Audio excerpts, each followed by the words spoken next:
What is going on, guys? It's Joe from Petty Fixes. I'm back again and I got another video for y'all today. So I've been in contact with Anidees, the case manufacturer from my last review, and they offered to send me another case for review, and it's that right there behind me. It's the Anidees AI5S Midtower Case, and I got it a few days ago and I've been anxiously waiting to do this review.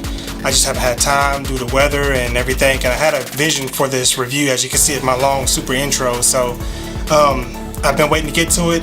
I finally got to it, and I'm ready to present y'all the review of the Anidees AI5S Midtower Case. So sit back and enjoy. Tell me what you guys think, and if you guys have any questions, drop them down in the comments below. But sit back and enjoy the video.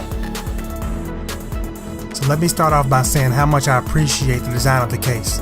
It's a very minimalistic design, reminiscent of other minimalistic cases from different OEMs like Fractal Design. It's very proportionate with no weird angles dissecting the case in any way. Everything is symmetrical and I love it. As for dimensions of the case stands 470 millimeters tall, or about 18 inches, which is about 1.5 feet. It's about 220 millimeters or 8.6 inches wide and 430 millimeters or 16.9 inches long. The case weighs about 13 pounds. Now, starting with the left side of the case, you will see a solid metal panel with a nice size acrylic panel. Going around to the front, there's a logoless, no logo at all, brushed metal appearing front panel. Each side of that front panel features full-length intake vents, which is a staple of a product from them. Moving around to the right side, there's a solid metal panel with hardly any flex to it, which is better than some cases which cost 2 times as much as this one does. So good job on the quality, Anidees. Going to the top of the case, there's the front I/O panel. There's a fan controller, which is a staple of their cases from what I can see. There's the mic and headphone inputs, the power button, the reset button, 2 USB 3.0 ports, and 2 USB 2.0 ports. That's pretty nice. There's a magnetic dust filter, and underneath that you can see the grill and the hose for the fans to screw into. To the bottom of the case, which I didn't actually take a video of, there isn't much to talk about besides the dust filter for the power supply and the case feet, which are aluminum. Or at least they look aluminum. I wish they would have been a tad bit taller though, because they seem to make the case sit pretty close to the surface, which makes pulling off the front panel and accessing the bottom dust filter a bit of a hassle. But moving to the back, there's space for the fan. To the left is the I/O shield for the motherboard, and beneath that are the PCI slots, which are 8 to be exact, and to the bottom of that is power supply space. Now let's go to the inside. Taking off the side panel, you will see that this case is a nicely laid out interior. There's a power supply shroud with a beautiful chrome Anidees logo emblazoned across it. It's pretty welcomed at this price point. There's 2 hard drive or solid state drive brackets that sit on top. Behind those are cutouts to route your wires through. The case takes up to a full ATX motherboard. As you can see, I have a full ATX Gigabyte motherboard with an XFX RX 480 card inside.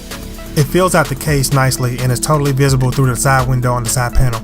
To the front of the case, there's room for 2 140mm fans or 3 120mm fans, a 240 or a 280mm radiator. I personally have the Corsair H100i V2 240mm radiator in this, and it looks pretty awesome.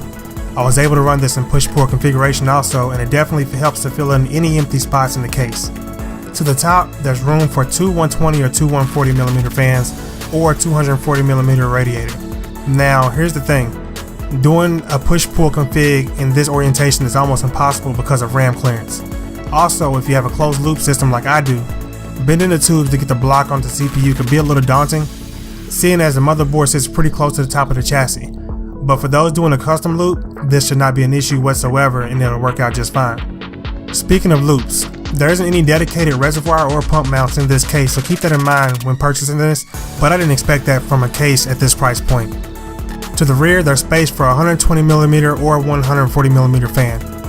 Taking off the front panel, you can see the full-length dust filter that covers the fans. It's also magnetic just like the top filter. Pulling it off, you can see the fan mounts. Now, taking off the back panel, or the side panel, you can see the area for the cable management and hard drive storage. This area is actually pretty well thought out, and I was surprised at it. I like how they also included Velcro cable ties, and they come tied already, so that's less work on your end to do. Here you can see the fan control hub, which is accommodated up to 7 3-pin fans, so if you were hoping for PWM, sorry for you. This case comes with 3 fans already, one white LED rear exhaust fan, and 2 front fans, just plain black fans. They're all 120mm fans. I opted to use different fans myself. To the right of the fan hub, you can see space for 2 solid-state drives on the included brackets.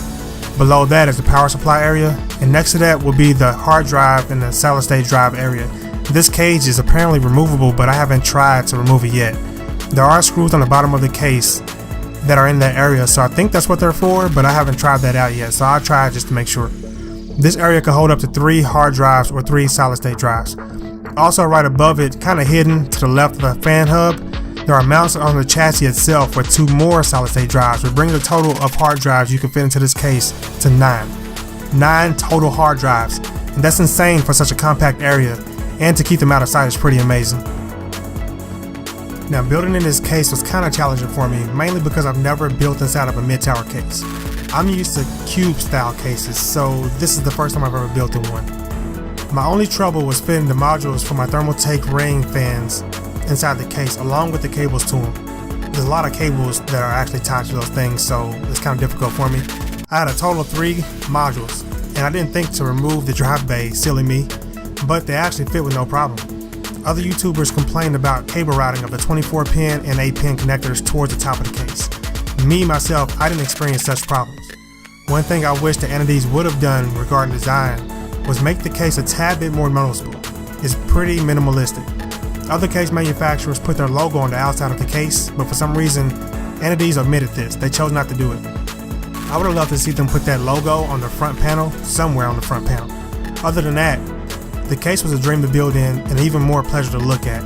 Actually, while making this video, I've had people come up to me in the middle of shooting asking what this case was and the manufacturer.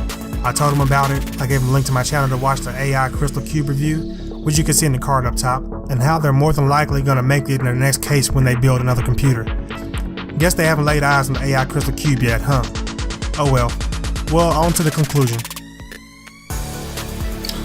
Well, there you have it. That's my review of the AI5S Midtower Case. As you can tell, there were some things I loved about the case, absolutely loved. There are some things, there's some minor oversights that, I thought Anidees could do a little bit better, but one thing I will tell you is this. Anidees knows how to build a quality product, and for $69, 70 bucks, you can't beat this case and what all it offers. There's other cases out there on the market, yeah, you might spend $20 more and get some additional features, but for what this case offers, you may as well go ahead and get this case. There's nothing wrong with this case. Anidees done everything right, and the build quality is like top notch. And that's one thing I can come to expect from Anidees from now on. So Anidees, you did a good job. And shout out to Sean, by the way, from Anidees. He's the one who's been in contact with me, and he's the one to hook me up and allow me to do this amazing review. So there are some drawbacks. Only thing I really didn't like was the case feet and how low it made the case sit to the floor or to the surface that you have it on. And the only other thing was I wish the window was a tad bit bigger to show off the Anidees logo inside the case on the PSU shroud. I think they could have moved that either to the front of the case or moved it to the outside of the chassis somewhere else. Or they could have just made the window a little bit bigger. But hey, it is what it is, and Anidees did a damn good job on the case. So regardless of what I say, you guys be the judge. Drop your comments down below, and like and subscribe to this video if you like what I'm doing. Check out other videos in the cards that you see somewhere around here. I don't know, I'm gonna put them up, that's gonna be somewhere around here, I don't know. And there you go. So guys, thank you guys for watching, and I'll see you guys in the next one. Peace.